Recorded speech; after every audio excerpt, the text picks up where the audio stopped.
শুধু বিধাতার সৃষ্টি নহ তুমি নারী, পুরুষ গড়েছে তোরে সৌন্দর্য সঞ্চারী আপন অন্তর হতে।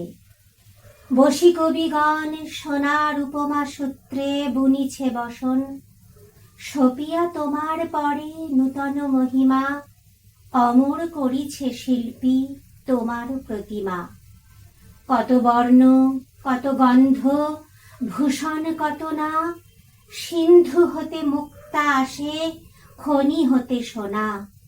বসন্তের বন হতে আসে পুষ্পভার, চরণ রাঙাতে কীট দেয় প্রাণ তার।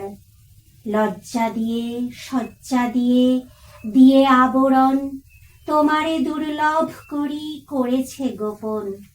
পড়েছে তোমার পরে প্রদীপ্ত বাসনা, অর্ধেক মানবী তুমি অর্ধেক কল্পনা।